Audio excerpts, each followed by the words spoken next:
সত্যিকার অর্থে যা বলাটা এর আগেই বলা হয়ে গেছে। আমি শুধু এইটুকুই বলবো যে আজকে আমরা প্রায় বছর খানেক আগে মালিকের জার্নি শুরু করেছিলাম।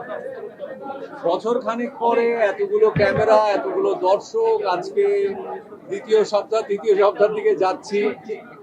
একটা কথাই বলতে চাই যে মালিককে এতটা ভালোবাসা দেওয়ার জন্য আমি এবং আমাদের সিনেমার যত শিল্পী কলা কুশলী আছে সবাই দর্শকের প্রতি অনেক অনেক কৃতজ্ঞ।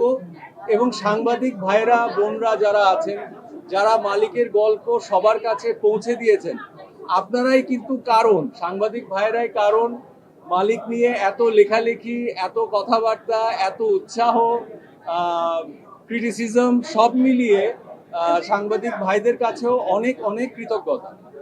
এই আমার বলা। সেম শুভভার মতোই বলবো যে আমরা আসলে দর্শকের কাছ থেকে এত এত এত ভালো সাড়া পেয়েছি, যার জন্য আসলে আমরা অনেক কৃতজ্ঞ, কারণ অনেক ভালোবাসা দিয়েছে এই মালিককে।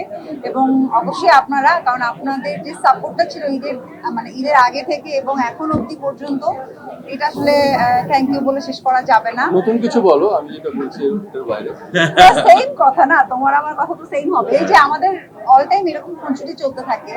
সো এনিওয়ে, আজকে আপনারা এসেছেন, এই দিনটার জন্য আমি ওয়েট করছিলাম যে কবে আপনাদের শাড়িটা পরবো। অবশ্যই এই দিনটার জন্য আমি ওয়েট করছিল, এই শাড়িটা কবে পরবে। শাড়িটা আমি আমার গানে জামদানি শাড়ি পরেছি এবং আজকেও আমি জামদানি শাড়ি পরে এসেছি। স্পেশাল ডে বলে কথা। সুন্দর লাগছে। Thank you. তো এই সব কিছু মিলে আসলে আপনাদের সাথে ছবিটা দেখবো, সব কিছু মিলে অনেক এক্সাইটেড ছিলাম।